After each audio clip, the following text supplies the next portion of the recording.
I always thought hard work would be enough. That's what my father told me growing up in Minnesota, where winter mornings meant scraping frost from the windshield and every dollar was hard-earned. He'd say, "Emily, there's nothing in this world you can't accomplish if you keep your head down and prove yourself. But no one warns you that some ceilings are made of glass and invisible until your forehead cracks against them." The day I learned this truth, I was sitting at the long, glossy conference table on the top floor of the Beckett building, a hot cup of coffee between my hands, my notepad covered in blue-inked strategies. The Monday morning light shone through the windows, reflecting off skyscrapers and the busy city below. The air was sharp with the scent of cologne and espresso. Across from me sat 6 men in tailored suits, some old enough to be my father, others not much older than me, all with the easy confidence of people who've never doubted they belong. I tried to ignore the nervous flutter in my stomach. Today was the day the executive team would announce the project lead for Orion, our most ambitious campaign yet. I had worked nights and weekends, led brainstorming sessions, and even saved the client account when things went sideways. Every indicator said I was the obvious choice. But when Mr. Harrington, our senior VP, looked down at his notes, he didn't say my name. "Let's congratulate Mark," he said, his voice booming with the finality of a judge. "He'll be leading Orion." The men around the table clapped Mark on the back, already tossing ideas his way. I watched Mark, 2 years my junior, whose last campaign barely broke even, smile sheepishly. He didn't meet my eyes. Maybe he knew I deserved it more. Or maybe he just didn't care. I pressed my fingernails into my palm to keep my expression steady. I heard my father's voice in my head. "Keep your head down and prove yourself." But something inside me finally snapped. I realized it didn't matter how many hours I worked or how many crises I solved. Here, in this room, my gender still counted for more than my achievements. After the meeting, I lingered by the window, watching the city rush on below. My mind spun with anger, hurt, and somewhere deep inside, an unfamiliar spark of determination. I wouldn't let this be the end of my story. Not here, not like this. I left the conference room with my heart pounding, my heels clicking a little too loudly on the marble floors. Mark passed me in the hallway, his face a blend of guilt and triumph, but I barely registered it. I just needed air. Outside, the November wind hit me like a wake-up call. I inhaled sharply, letting the cold cut through the haze of disappointment and anger. Across the street, bundled commuters hurried toward the subway, heads down against the chill. For a moment, I envied their anonymity, the comfort of being just another face in the crowd, not a woman fighting to be seen. My phone buzzed. A message from Sarah, my closest friend in the office. "Lunch today? I brought brownies." I smiled despite myself. Brownies were her answer to everything, from bad breakups to missed promotions. I typed back, "God, yes, I'll meet you in the park at noon." Back upstairs, I tried to focus on work, but my mind kept replaying the moment my name wasn't called. I could still feel the eyes on me. Not unkind, not mocking, but simply dismissive, as if my disappointment was just a part of business as usual. Before lunch, I ducked into the ladies' room, gripping the porcelain sink until my knuckles turned white. I stared at my reflection. I didn't look like a leader beaten down. I looked determined, even if my mascara was smudged at the corners. "Don't let them see you break," I whispered. "Not today." The park was nearly empty except for a few dog walkers and joggers. Sarah waved at me from a bench, a paper bag perched beside her. "I brought double fudge, emergency rations," she said, grinning. I plopped down beside her and let out a long sigh. They gave the project to Mark, again. Sarah's eyes flashed with familiar outrage. You're kidding me! After everything you did for Orion? I shook my head, unwrapping a brownie and tearing off a corner with more force than necessary. I wish I was. They didn't even look at me. It's like I'm invisible. Sarah put her hand on my knee. You know what your problem is. You play by their rules. You work twice as hard, but you never make noise about it. I looked at her, wounded. I thought that's how you got ahead. She shook her head. Not for people like us, not for women. If you want them to see you, you need to make it impossible for them to ignore you. That night I lay awake staring at the ceiling, Sarah's words echoing in my mind. I thought about all the times I'd let things slide, all the times I'd smiled through disappointment, told myself that next time it would be different. Maybe it was time to stop waiting for someone to hand me a chance. Maybe it was time to take one. Tomorrow, I'd start writing my own story. One where I didn't wait for permission to lead. The next morning, the office felt different. Maybe it was just me. Maybe something inside had finally shifted after a sleepless night, and Sarah's determined words still echoing in my head. I wore my boldest blazer, a sharp cobalt blue that made me feel like the version of myself I wanted to be, confident, unapologetic. As I passed the break room, whispers followed me. I caught snippets. Should have been her. Mark's just lucky. But none of that mattered now. I wasn't here for sympathy. I was here for change. At my desk, I found an email from Mr. Harrington asking me to provide the Orion background files for Mark by noon. My stomach twisted, but I opened the folder anyway. This was just another unwritten rule. Help the chosen man, even when you'd earned it yourself. I hesitated, my mouse hovering over the file. Instead of sending everything, I drafted a polite reply. Mr. Harrington, I'm happy to support the Orion project. I'd also appreciate a follow-up on the leadership selection process, as I have some thoughts and feedback I'd like to discuss with you at your earliest convenience. Best, Emily.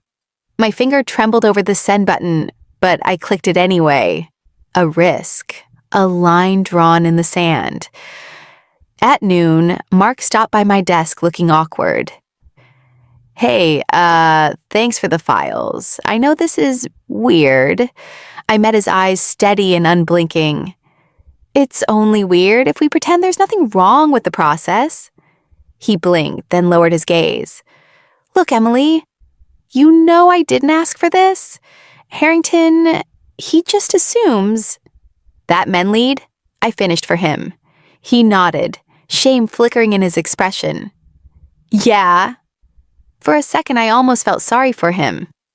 But then I remembered how many times I'd watched men like Mark get the benefit of the doubt, while women like me were told to wait our turn.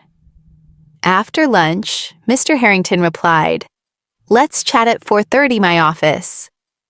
I barely got any work done that afternoon, rehearsing what I'd say. Every scenario ran through my head. Would he laugh, dismiss me, mark me as difficult? But as the clock inched toward 4:30, I squared my shoulders, determined not to back down. His office was lined with awards and photos of past company presidents, every face male. He gestured for me to sit. "What's on your mind, Emily?" he asked, eyebrows raised as if genuinely curious. I took a breath. I wanted to talk about the Orion decision. I'd like to know what criteria were used. I also want to know how I can be considered seriously for leadership. I've led teams, delivered results, and earned client praise, but I haven't gotten the same opportunities. He studied me. For a moment, the silence felt heavy. Then he nodded slowly. I appreciate your candor. The truth is, there are expectations around here. People get comfortable, but that doesn't mean things can't change. Tell you what, how about you co-lead the client presentation next week alongside Mark? My heart leapt, but I kept my voice measured. I'd be glad to. I left his office with a mix of relief and new determination. This wasn't everything, but it was a start, a small crack in the glass. That evening, Sarah texted me, "Drinks to celebrate your rebellion?" I laughed and replied, "Only if they're strong, and come with a side of plotting." I didn't know what the future would hold, but for the first time, I felt like I was holding the pen. My story was mine to write. The rest of the week felt like walking a tightrope, balancing between hope and the fear of falling. Mark was quiet, almost careful around me now. If he felt threatened by sharing the spotlight, he didn't show it. But others in the office noticed. At the Monday project meeting, Mr. Harrington announced, "Emily and Mark will co-lead the Orion client presentation." There was an awkward shuffle of chairs, a pause that hung in the air just a bit too long, then a few polite claps. As the meeting ended, I noticed two of the senior analysts, Tom and Jeff, gathering by the window. Their conversation wasn't subtle. "Wonder if she's just here to soften the pitch," Tom muttered. Jeff snorted. "Or to tick a box. You know how it is now." Their words stung, but I pressed my lips together and walked past them with my head high. I'd spent too many years letting comments like that stick to me. Not anymore. Preparing for the presentation became an all-consuming project. Mark and I met late in the conference room, poring over numbers and slides, fine-tuning every detail. Sometimes we worked in companionable silence. Sometimes the tension between us was thick. One evening, as the office lights dimmed and the cleaning crew vacuumed the hallway, Mark finally spoke. "You know, I never thought about it before. How different things must be for you. I guess I took it all for granted." I glanced at him, surprised by the vulnerability in his voice. "It's easier not to see what doesn't affect you." He nodded, running a hand through his hair. "If it helps, I want you to know, I'll back you up in front of Harrington. You deserve this shot as much as I do." I managed a genuine smile. "Thanks, Mark. That means more than you know." Outside of work, I leaned on Sarah more than ever. She listened to my anxieties about the pitch and the pressure to be perfect. "You're not just breaking a ceiling for yourself," she reminded me one night over takeout. "You're making space for every woman after you." Those words echoed in my mind in the sleepless nights before the presentation. The morning of the big day, my nerves were raw. I wore my favorite navy suit and gold earrings. Small armor, but it helped. Sarah texted me a string of fire emojis, and even my mom called, her voice warm and proud. "You'll be great, honey," she said. "Just remember who you are." In the elevator, Mark turned to me. "We've got this, Em." I nodded, grateful for the solidarity. As we walked into the client's boardroom, sunlight streaming across the polished table, I took a deep breath. My hands were steady. My voice was clear. For 40 minutes, Mark and I tag-teamed the pitch. I answered every question with authority, built on all the nights of research and years of practice. The clients nodded, even smiled. When the meeting ended, the lead client stood up and shook my hand. "That was one of the strongest pitches we've seen. Well done, Emily." My chest swelled with pride. Back at the office, Mr. Harrington called me in. "They loved it. You did yourself and the company proud." His eyes lingered on me, thoughtful. "Maybe it's time for some new rules around here." I left his office fighting the urge to cry. For the first time, I'd not only cracked the glass ceiling, I'd let in a shaft of light. That night, I walked home with a smile. The city felt different. Anything felt possible. For days after the presentation, I walked through the office as if my feet barely touched the ground. People greeted me differently, some with genuine respect, some with wary curiosity.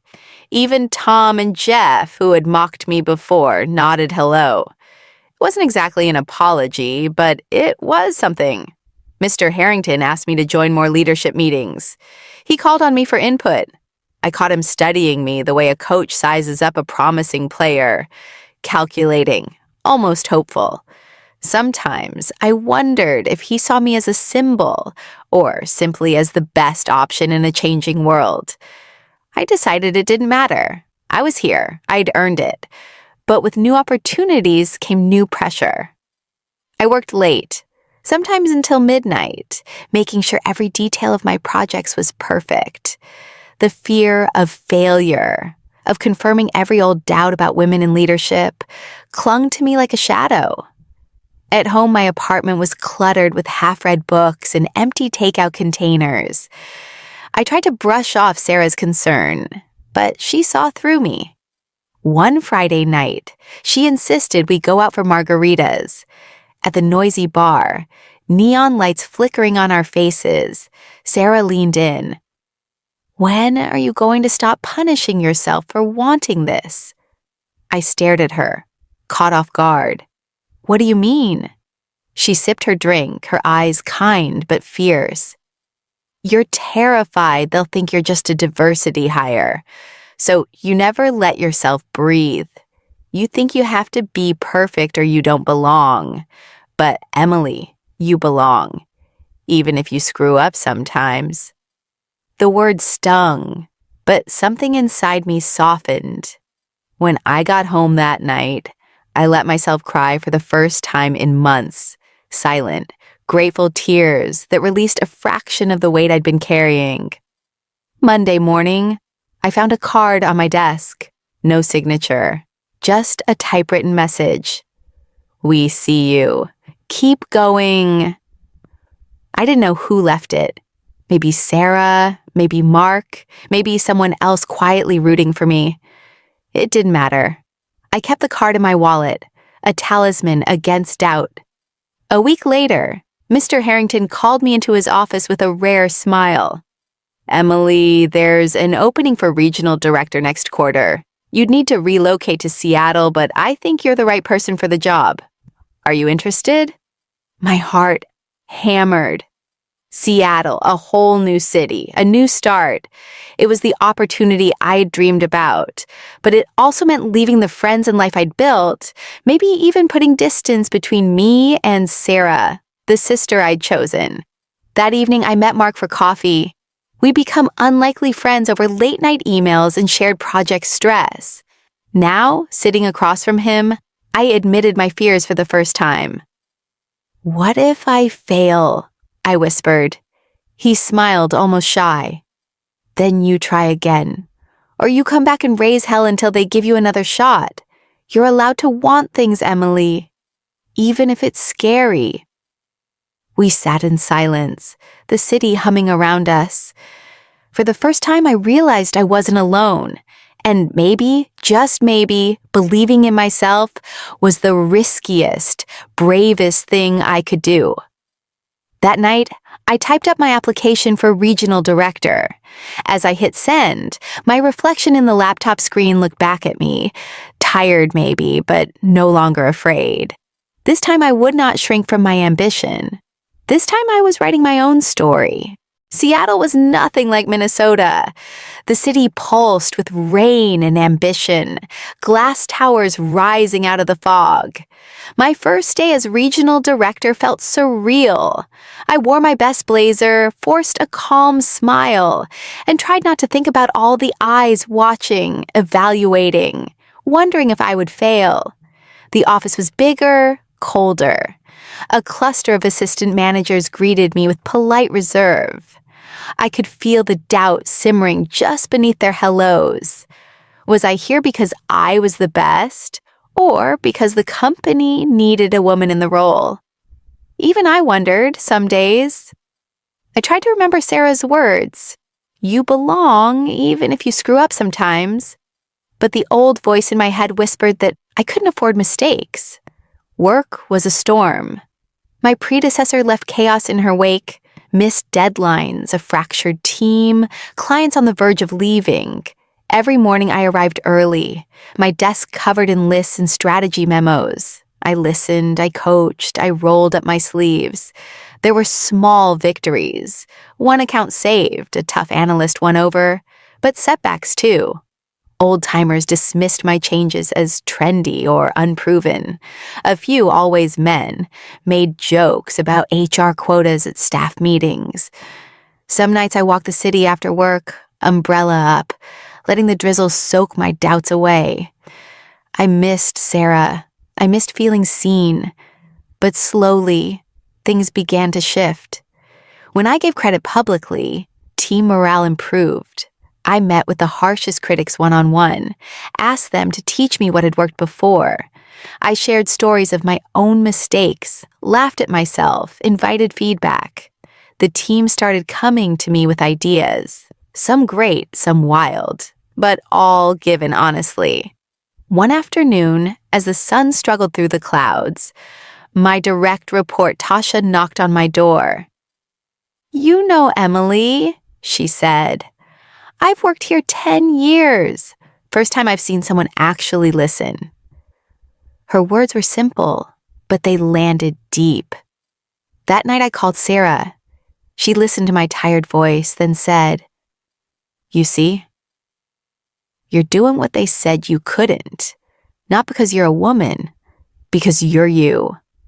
I stood by my apartment window, looking at the city lights blurred by rain. I realized that believing in myself would always be the hardest part, not because of my failures, but because of the stories I'd been told about my limits. Sometimes the biggest barrier isn't a glass ceiling. Sometimes it's the shadow of doubt you carry inside. But the longer I stayed, the smaller that shadow became. One evening, Mark sent a text from back home. "Heard you landed the Peterson account. Proud of you, Em. Seattle fits you." I smiled, warmth blooming in my chest. Maybe he was right. I was tired. I was scared, but I was still here, still rising. And for the first time, I started to believe that was enough. 6 months after I arrived in Seattle, the office was almost unrecognizable. The tension had faded, replaced by a sense of teamwork I'd only dreamed of. My doubters became collaborators. The few who clung to the old ways quietly drifted to the background or out the door. We landed the biggest account in the company's history. Together. When the announcement came, the whole team burst into applause, some even whistling and clapping me on the back. I felt it. Real respect. Not because I'd been perfect, but because I'd shown up every day and refused to give up on any of them, or myself. On the night of the celebration dinner, I stood by the window, looking out at the glittering city lights reflected on the bay. Sarah had flown in for the weekend. She hugged me tightly, then pulled away to look me in the eye. "You did this, Em, not by being who they wanted, but by being who you are." My eyes stung, but I smiled. I used to think I had to be twice as good. Now I know I just had to be myself and not stop. The CEO called to congratulate me, offering a partnership. It was a moment I'd imagined for years, but as I listened to the cheers of my team, I realized something had shifted. My greatest victory wasn't the title or the prestige. It was the trust I'd earned, the culture I'd helped change, and the shadow of self-doubt I'd finally left behind. That weekend, Sarah and I walked by the water, laughing about old times. The wind was brisk, the sky clear for once. As we stopped at a pier, she squeezed my hand. "So what now?" I looked out at the horizon, the city alive with possibility. "Now I help someone else break through." Because the glass ceiling doesn't shatter with one blow. It's 1,000 cracks made by people brave enough to push, to hope, to lead. I was finally one of them. And for the first time, I didn't just see light through the glass. I walked right into it.